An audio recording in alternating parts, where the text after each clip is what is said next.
गांव के बाहर एक पुरानी हवेली थी जिसे लोग अंधेरे का कमरा कहते थे। उस कमरे से हर रात अजीबोगरीब चीखों की आवाजें आती थी। कहते थे वह जगह एक पुरानी अभिशाप आत्मा का घर थी जिसे खुद उसके परिवार ने कभी धोखा देकर मार डाला था। जो भी उस कमरे में गया या तो पागल हो गया या फिर कभी नहीं लौटा। राहुल गाँव में नया था और इस कहानी को बकवास मानता था।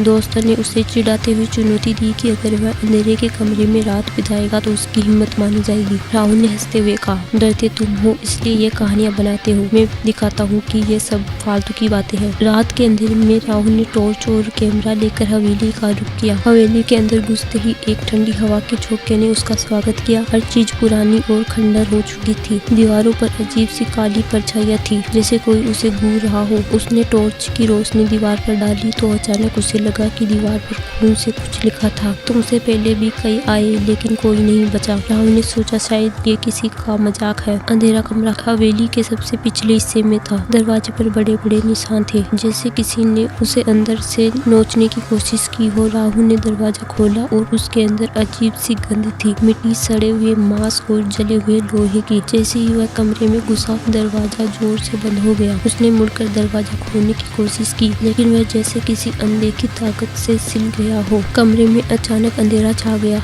राहुल ने टॉर्च जलाने की कोशिश की लेकिन टॉर्च काम नहीं कर रही थी। तभी कमरे में चारों ओर टहकारे गूंजने लगे। कमरे में अपने आप एक पुराना झूला हिलने लगा। फर्श पर पड़ी पुराने खिलौनों से आवाजें आने लगी जैसे कोई बच्चा हंस रहा हो। राहुल ने कैमरा ऑन किया तो उसमें एक बच्चा झूले पर बैठा दिखाई दिया। उसका चेहरा धुंधला था लेकिन उसकी आंखें लाल चमक रही थी। वह बच्चा धीरे धीरे राहुल की ओर आने लगा और बोला, यह मेरा घर है, अब तुम भी यहीं रहोगे। राहुल ने पीछे हटने की कोशिश की लेकिन तभी उसके पैरों के नीचे फर्श टूटने लगा। वह जैसे किसी अंधेरे गड्ढे में गिरने लगा लेकिन अगले ही पल वह कमरे के बीचों बीच खड़ा था। कमरे की दीवारों से अब सैकड़ों भूतिया चेहरे निकलने लगे। वे दर्द से चीख रहे थे, उनकी आंखों से खून बह रहा था। राहुल ने दरवाजे की ओर दौड़ने की कोशिश की लेकिन दीवारें सिकुड़ने लगी। तभी एक औरत का भयानक साया उसकी तरफ बढ़ा। वह साया जमीन से ऊपर उठ रहा था, उसके बाल हवा में उड़ रहे थे, उसकी आंखों से आग की लपटें निकल रही थी।